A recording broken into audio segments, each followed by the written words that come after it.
Everyone, this is Sonia Malik here and आज हम करने वाले हैं अपना चैप्टर द डेमोक्रेटिक रिसर्जेंस। ठीक है, जिसका हम पार्ट 1 क्लियर कर चुके हैं। ठीक है, इसको अच्छे से पढ़ चुके हैं हम डेमोक्रेटिक रिसर्जेंस के अंदर, जिसमें हमने स्टडी किया कि बैकग्राउंड क्या थे इमरजेंसी के, और उसमें हमारा लास्ट टॉपिक था कि कन्फ्लिक्ट जो हो रहा था पार्लियामेंट का और जुडिशरी का। ठीक है, तो आज हम स्टार्ट करने वाले कि इमरजेंसी जब डिक्लेयर कर दी गई थी इंडिया के अंदर, तो वो कैसे की गई थी और क्या उसमें हुआ था। अब देखो, 12 जून 1975 को क्या हुआ कि जो 1971 के इलेक्शंस हुए थे उसके रिगार्डिंग इंदिरा गांधी के जो ओपोनेंट थे राज नारायण, उन्होंने एक पेटिशन फाइल की, मतलब अपील लगाई कोर्ट में कि उन्होंने जो इलेक्शंस लड़े उसमें उन्होंने गवर्नमेंट ऑफिसर्स का यूज किया था, जो कि इनवैलिड है, तो उनके इलेक्शंस भी इनवैलिड होने चाहिए। तो जस्टिस जगमोहन लाल सिन्हा ने, इलाहाबाद हाई कोर्ट के जो जज थे, उन्होंने कहा कि अब वो एमपी नहीं है क्योंकि उनके इलेक्शन इनवैलिड थे, तो वो पीएम भी नहीं है, और अगर उन्हें पीएम की पोस्ट पे बने रहना है तो 6 महीनों के अंदर उन्हें दोबारा से इलेक्शन लड़के एक एमपी बनना होगा। लेकिन अब इसी को ओवर रूल करते हुए, मीन्स हाई कोर्ट की बात को काटते हुए, क्योंकि सुप्रीम कोर्ट सुपीरियर है, सुप्रीम कोर्ट ने उस ऑर्डर पर एक पार्शियल स्टे लगा दिया। पार्शियल मीन्स कुछ टाइम के लिए उस ऑर्डर को रोक दिया गया। अब उन्होंने कहा जब तक जो इंदिरा गांधी ने जो अपील की है रिटर्न में, उसको डिसाइड ना किया जाए, ये वर्डिक्ट को, इस डिसीजन को रोक दिया जाता है। पर वो लोकसभा की जो प्रोसेशन हो गई कि लोकसभा में जो मीटिंग हो रही होगी वो वहां नहीं जा सकती। अब ये क्या था, एक क्राइसिस आई है। ठीक है, और इसका रिस्पॉन्स किस तरीके से दिया गवर्नमेंट ने। क्राइसिस क्या थी? Political confrontation. जब ऐसी बात हो रही है कि जज, एक कोर्ट कह रहा है कि उनका इलेक्शन इनवैलिड है, तो दूसरा कोर्ट जो उन्होंने अपनी मर्जी से चीफ जस्टिस बिठाया है वो कह रहा है चलो ठीक है, आप की अपील को हम सुनते हैं। तो अब, और हमने देखा था कि बिहार रेवोल्यूशन के अंदर जयप्रकाश नारायण कह रहे थे, रैली की उन्होंने 25 जून 1975 को, कि यहां से आप हट जाओ। ठीक है, तो अब हुआ क्या, ये कहानी थी 12 जून 1975 की। अब 25 जून आते तक सब कुछ चेंज हो चुका था। तो अब जेपी और दूसरी पार्टीज, उनकी भी यही डिमांड थी। उन्होंने मासिव डेमोन्स्ट्रेशन, मतलब बहुत ज्यादा लोग इकट्ठे होकर दिल्ली का जो रामलीला ग्राउंड था वहां पर 25 जून 1975 को पीएम का रिजाइन मांगने लगे। वो कह रहे अब तो कोर्ट ने भी कह दिया अब तो हट जाओ। लेकिन इंदिरा गांधी जी ने क्या किया, उस दिन आर्टिकल 352 लगवा दिया। अब वो कैसे लगवाया? इमरजेंसी का आर्टिकल है, आर्टिकल 352 देश में लागू हो गया। आर्टिकल 352 अब दो ग्राउंड्स पे लगा सकते हैं, दो ग्राउंड्स में, यानी कि दो रीजंस पर हम उसको लगा सकते हैं। या तो कोई बाहरी खतरा है, या फिर हमारे देश के अंदर ही डिस्टर्बेंस बहुत ज्यादा हो रही है कि स्मूथ फंक्शनिंग नहीं हो पा रही है। ठीक है, अब इसमें होता क्या है, फेडरल स्ट्रक्चर खत्म हो जाता है। फेडरल स्ट्रक्चर क्या है कि पहले हमारी सेंट्रल गवर्नमेंट है, फिर स्टेट गवर्नमेंट्स हैं, फिर लोकल गवर्नमेंट्स है, तो सारी की सारी पावर सिर्फ सेंट्रल गवर्नमेंट के पास आ जाती है। किसी का कोई फंडामेंटल राइट नहीं रहता है, यानी कि डेमोक्रेसी नहीं रहती है। और यही हमारा चैप्टर का नाम है कि डेमोक्रेटिक रिसर्जेंस, कि ये जो डेमोक्रेसी में जो झटका लगा था, इससे हमारी डेमोक्रेसी ने रिवाइव कैसे लिया, वापस उभर कर कैसे आई। अब क्या किया, दिन में पूरा डेमोन्स्ट्रेशन हुआ। इंदिरा गांधी जी ने रात के टाइम पे 25 जून रात को उन्होंने क्या किया, प्राइम मिनिस्टर थी वो, उन्होंने प्रेसिडेंट को इमरजेंसी लगाने के लिए सजेस्ट किया। सजेस्ट करना इन द सेंस कहा, क्योंकि फखरुद्दीन अली अहमद को भी इंदिरा गांधी ने ही अपॉइंट करवाया था अपनी पार्टी के खिलाफ जाकर। ठीक है, जिसकी वजह से उनकी पार्टी में स्प्लिट आ गई थी, कांग्रेस आर और कांग्रेस ओ तक बन गई थी। अब फखरुद्दीन अली अहमद ने कहा ठीक है जी लगा दो, कैबिनेट से कोई बातचीत नहीं, पीएम ने प्रेसिडेंट से कहा और प्रेसिडेंट ने लगा दी इमरजेंसी। तो सबसे पहले क्या किया गया, बिजली काट ली गई। अब ऐसा क्यों हुआ, यानी कि जितने भी न्यूज़पेपर ऑफिसेस थे, इंटरनेट की जो सर्विसेज थी, सब बंद कर दी गई, और जो भी ओपोजिशन के लीडर्स थे उनको अरेस्ट कर लिया गया। किस बेसिस पे? Preventive detention. प्रिवेंटिव डिटेंशन क्या होता है कि आपको अरेस्ट तो किया जा रहा है, बट इसलिए नहीं कि आपने कोई क्राइम किया है, बट इसलिए कि आप कोई क्राइम कर सकते हो, आप सोसाइटी के लिए खतरा बन सकते हो, बने नहीं हो बट आप इन फ्यूचर वो कर सकते हो, इसलिए आपको अरेस्ट कर लिया जा रहा है। और इसमें क्या होता है, 3 महीने तक तो आपको जज के सामने भी नहीं ले जाया जाता। तो प्रिवेंटिव डिटेंशन के अंदर जितने भी ओपोजिशन लीडर्स थे उनको अरेस्ट कर लिया गया। रातों रात। और जो कैबिनेट थी, भाई कैबिनेट तो अप्रूवल बहुत जरूरी है, कैबिनेट ही तो डिसाइड करती है, उस कैबिनेट का लीडर पीएम होता है। और कैबिनेट को 26 जून को, क्योंकि रात को लगा है, तो अगले दिन सुबह 6 बजे उन्हें इस बारे में बताया गया। ठीक है, अब देखो, अब इमरजेंसी तो लग गई, हमें समझ में आ गया कैसे लगी। अब इसके कंसीक्वेंसेस क्या हुए? कंसीक्वेंसेस होता है इसके परिणाम, इसका रिजल्ट क्या आया, इसकी वजह से हुआ क्या। अब इसके दो रिएक्शंस आए, लोगों ने क्या किया और गवर्नमेंट ने क्या किया। अब इमरजेंसी लगने के बाद गवर्नमेंट भी तो कुछ करेगी ना, तो और लोगों ने क्या किया। देखो, सबसे पहले हम बात करते हैं कि गवर्नमेंट ने क्या किया। सबसे पहला, बिजली काट ली न्यूज़पेपर ऑफिसेस की, तो इसे कहते हैं हम प्रेस सेंसरशिप। यानी कि अगर न्यूज़पेपर कुछ भी पब्लिश करेगा तो उसे गवर्नमेंट की परमिशन चाहिए। गवर्नमेंट ऑफिशियल्स को चेक करेंगे, हाँ भाई गवर्नमेंट के खिलाफ नहीं है, ठीक है करो पब्लिश, खिलाफ है कैंसल इट। ठीक है, तो उनकी फ्रीडम छीन ली जाती है।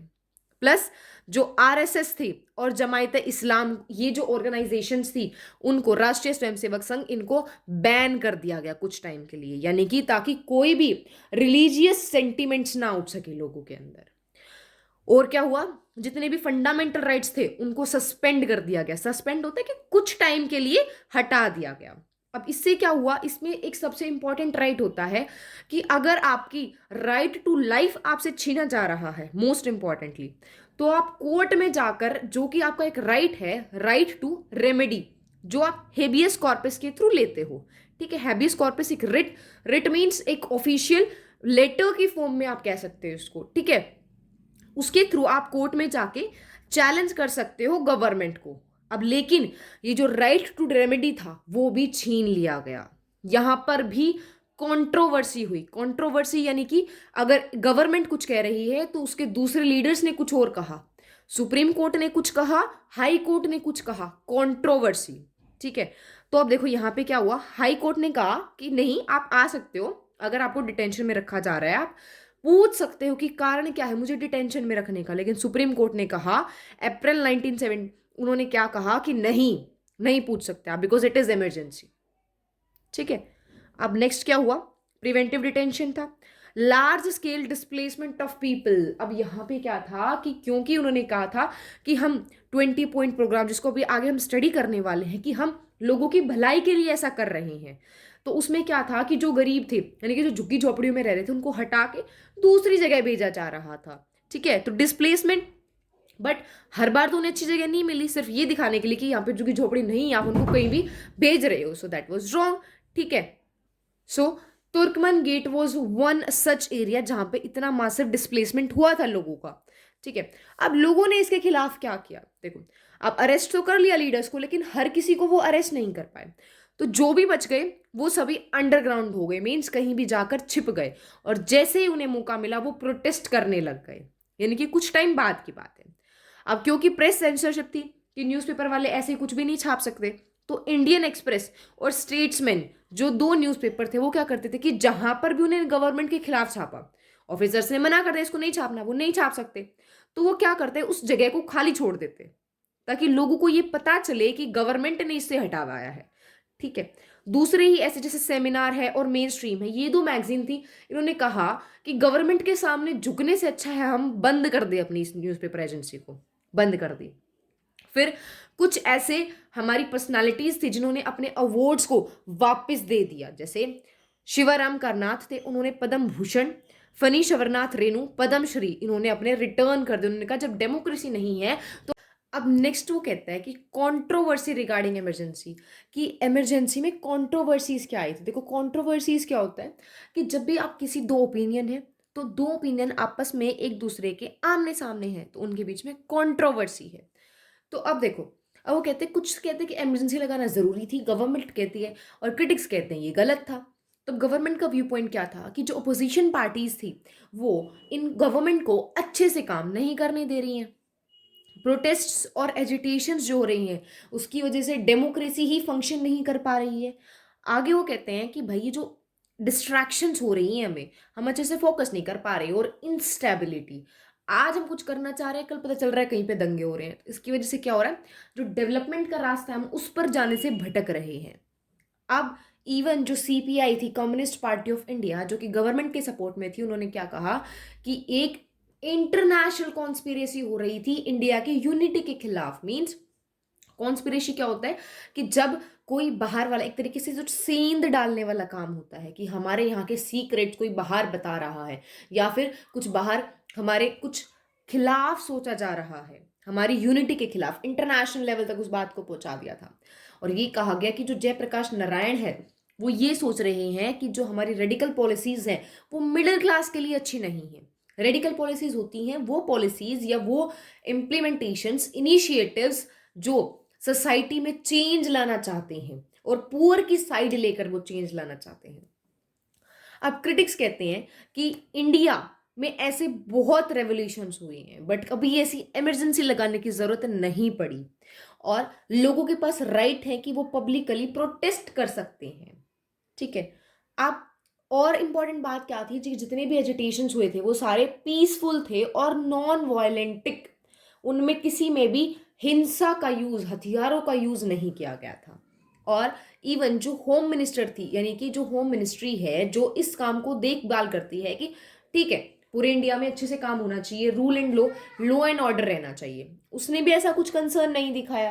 एंड इवन जो ये कहा गया कि ये कॉन्स्टिट्यूशन को बचाने के लिए नहीं किया गया था, बल्कि इंदिरा गांधी खुद की पावर बचाने के लिए ऐसा करना चाहती थी। ठीक है। अब देखो आगे होता है कि इमरजेंसी के टाइम पीरियड में, वो तो था कि क्यों हुई उसके बारे में, अब इमरजेंसी के टाइम पीरियड में जो हुआ उसके रिलेटेड गवर्नमेंट क्या कहती है और क्रिटिक्स क्या कहते हैं। ठीक है। तो गवर्नमेंट ने कहा कि ये सब चीजों के अंदर हम कंट्री के अंदर लॉ एंड ऑर्डर को वापस से लेकर आए थे, प्लस क्या किया गया था, हमने रीस्टोर की थी एफिशिएंसी को। एफिशिएंसी क्या था कि उसकी जो पहले वाली एबिलिटी थी उसको दोबारा लेकर आए, और कुछ प्रो पुअर वेलफेयर प्रोग्राम्स लाए गए। मींस वो प्रोग्राम्स जो गरीबों के हक में थे, और इसके रिगार्डिंग गवर्नमेंट ने एक 20 पॉइंट प्रोग्राम बनाया। यानी कि एक पॉइंट, जैसे हम आंसर्स की जब हम बात करते हैं तो सीबीएसई में कहा जाता है कि पॉइंट टू पॉइंट आंसर लिखो, मतलब जो मेन बात है उसको कहो। तो मेन बात उन्होंने क्या कही कि हम लैंड रिफॉर्म्स लेकर आएंगे, प्लस लैंड रीडिस्ट्रीब्यूशन, यानी कि अमीरों से जमीन लेकर गरीबों को दी जाएगी, वर्किंग कंडीशंस को इंप्रूव किया जाएगा, और जो बॉन्डेड लेबर है कि जो बंद हुआ मजदूर है कि आपको रखा जा रहा है, कोई सैलरी नहीं दी जा रही, बस खाने पीने के लिए दे देते और आपको मजदूर बना के रखा हुआ है, उसको हटा दे गया। अब इससे अर्बन मिडिल क्लास भी खुश थी, चलो शांति आई है, और रूरल पुअर यानी कि जो गांव के जो गरीब थे वो भी बड़े खुश थे। बट क्रिटिक्स क्या कहते हैं कि जो मोस्ट ऑफ प्रॉमिस किए गए थे वो पूरे नहीं किए गए, और सिर्फ लोगों की अटेंशन को डाइवर्ट करने के लिए कि दूसरी दिशा में लगा दे, इसलिए किया गया था। और इवन जो 676 लीडर्स थे उनको अरेस्टेड किया गया, 1,11,000 कॉमन पीपल को अरेस्ट किया गया था, और प्रेस पर भी बहुत ज्यादा रिस्ट्रिक्शन लगाई गई थी। आप यहां पे देखो एक सबसे बड़ी कंट्रोवर्सी क्या थी कि जो लोग जिनके पास गवर्नमेंट पावर नहीं थी वो भी पावर का यूज कर रहे थे। जैसे संजय गांधी जो थे उनके पास कोई पावर नहीं थी, बट डेमोलिशन के टाइम पे जब लोगों को एक जगह से दूसरी जगह ले जाया जा रहा था वो फोर्सफुली ऐसा कर रहे थे, और बहुत ज्यादा जो लोग प्रिवेंटिव डिटेंशन में थे उनके साथ टॉर्चर और कस्टोडियल डेथ भी हुई थी, कि कस्टडी में किसी की डेथ हो गई टॉर्चर की वजह से। ठीक है। अब नेक्स्ट जो हमारा पार्ट रहने वाला है उसके अंदर हम ये जो फाइनल टॉपिक है लेगेसी वाला, प्लस आपके जो न्यू एडेड टॉपिक्स हैं, ठीक है, उनको कवर करने वाले हैं। I hope everything is clear to you all right now. अगर कोई भी डाउट है तो do let me know in the comment section and do subscribe my channel.